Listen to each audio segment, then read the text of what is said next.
You're going to need the functionality of banks in the future. Whether or not you need the physical structure of a bank can be questioned. I think they're going to be there. I don't think you're going to get a complete evaporation of all branches, because I think there's always going to be people that need the higher touch services of a branch. That said, most of the branches today are being supported by banks that continually read the press clippings that say that their customers want branches. And I was on the way in an Uber here today, and I said, the challenge is that no one's going to say, I want my branch to close. If it's there, they want it. The real challenge is, do they really need it? I don't need it to open my accounts, even though a lot of surveys will say that consumers want to open their accounts in branches. And I will question that and say, bad structure of research, because if I have the choice between opening an account on my mobile device and opening an account in a branch, I'm going to almost always, pick my mobile device, if it's simple enough. The challenge is today, the accounts start to be open on a mobile device, and most banks require the consumer to come into the branch to finish the process. And then you get false positives on research, because when that new account rep is sitting down with you and opening that account, they're opening an account as a branch opening, because banks are usually using last touch attribution of the account opening. So it will show up as a branch opening and will not even track the fact that I started on a mobile device. So what happens is most of the branches that are in support right now are empty 90% of the time. When they're being used for complaints or account openings where people just can't open the accounts otherwise. We need to restructure our thinking about how banking is delivered. The consumer wants banking to be around them. They want that to be available at all times, but pretty much invisible.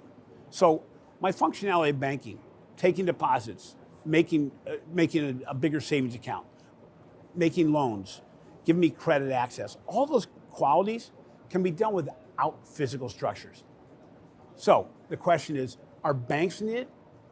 That will be the determination of banks.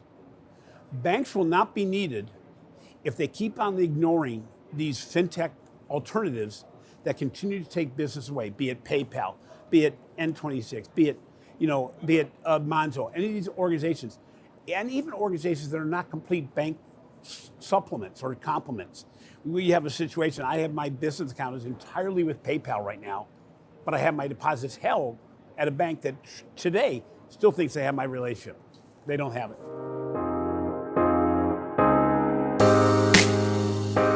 It's interesting. Uber was the first non-financial organization to come out and say, we have the option of becoming a banking service company beyond just our drivers. And actually, we were talking about it on the way here. The driver already knew. He goes, you know what they really want? They want to get our riders, because the number of people they have that are building a rides. He goes, I believe that Uber wants to build a platform that is bigger than what they are today, beyond ride service. They want to be able to provide a platform for entertainment. So I was in Miami, and what was interesting about that Uber ride is immediately upon getting in the car, it hit me with things to do, places to go, places to eat. That was based on previous history of what I've done. It was also looking at where I'm going as far as my destination. It also was very high tuned as to where I go for restaurants, because they connect with OpenTable to look at how they can build a better experience.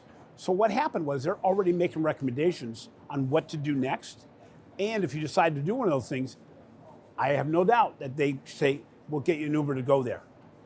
When you start to understand how a consumer travels, how they use Uber, when they go out of their own market area, how they do things, and you start to get that input, you start to know how they're using their money, that could easily turn into a highly personalized banking experience.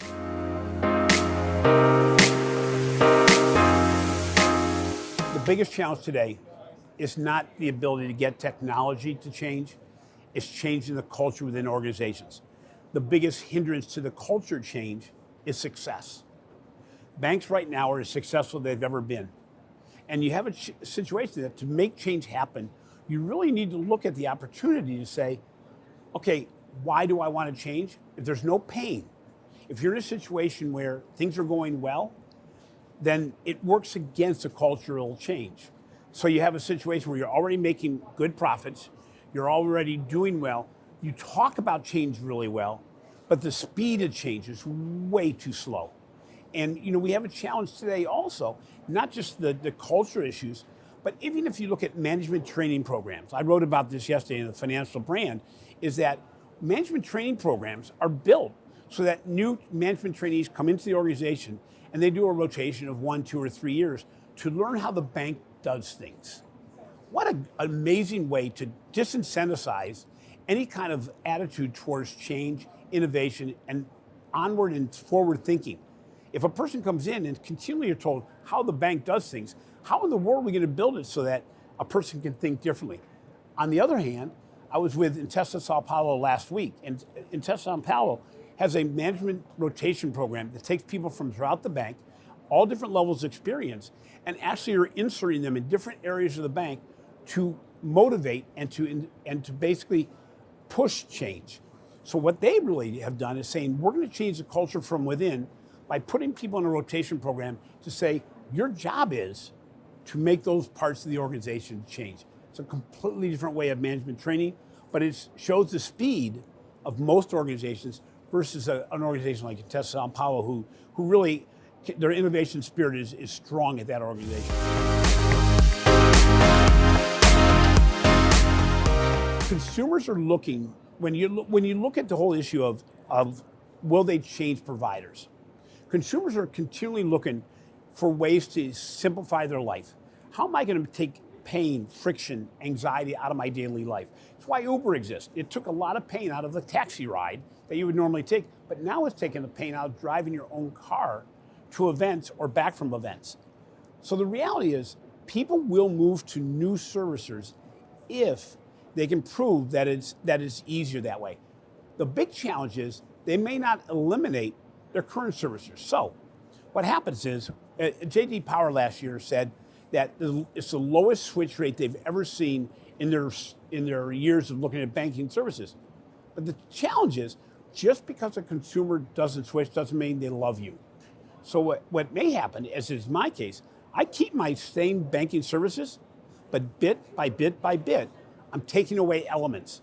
PayPal is taking away my entire capture of funding with credit card payments to my the digital banking report, but also all my disbursements to contractors are being done through PayPal. On my consumer side, I use I use a savings service, automated savings service, to build savings. I use credit services that build credit, all outside the traditional banking range. So what may happen, I may end up with the exact same financial institution looking like they have my account, with all the ancillary services being done by somebody else. People are going to embrace these new organizations. And we look at the competitive banks in the UK, and we realize that what used to be competitors that put their secondary accounts, maybe with a Monzo or an N26 or some of the others, now they have 4 or 5 years under their belt, so the trust factor's gone up. So what happens is, slowly but surely, people are going to say, you know what, I'm going to transfer my main balances there. And so I think you're going to see we're already seeing a major shift to the fintech firms, to the competitor banks, because the trust level is now getting to the point where it's fairly equal with traditional banks.